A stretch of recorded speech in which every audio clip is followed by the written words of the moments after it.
小朋友同大朋友，你哋好。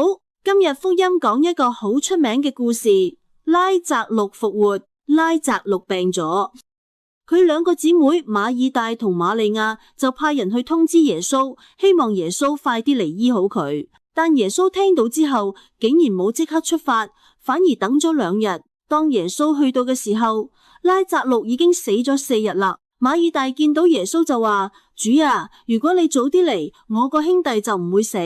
耶穌就同佢講：你嘅兄弟會復活。之後耶穌嚟到墳墓前，見到大家都好傷心，連耶穌自己都流眼淚。然後佢叫人打開墳墓，大家都好驚，因為已經4日啦。但耶穌祈禱之後，大聲呼喊：拉匝祿出嚟！結果拉匝祿真係行咗出嚟，好多人見到呢個奇蹟，就開始相信耶穌。呢段福音真係幾難理解，因為我哋會問：點解耶穌明知拉匝祿病咗，都唔即刻去救佢？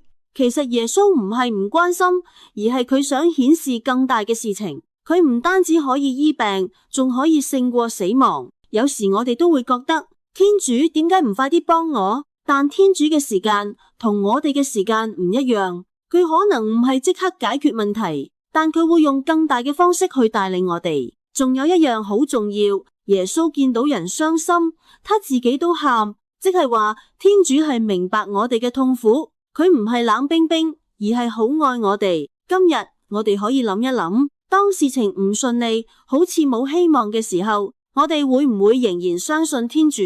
有時我哋覺得太遲啦，但對天主嚟講，永遠都唔會太遲。拉匝祿已經死咗4日，但耶穌仍然可以帶嚟生命。我哋生命入面有冇啲死咗嘅地方？例如失望、灰心、關係破裂，其實耶穌都可以叫佢哋復活。主耶穌，當我哋覺得冇希望、好灰心嘅時候，求你幫助我哋仍然相信你，求你進入我哋生命入面，帶嚟新嘅生命同希望，讓我哋相信在你內一切都有可能。亞孟。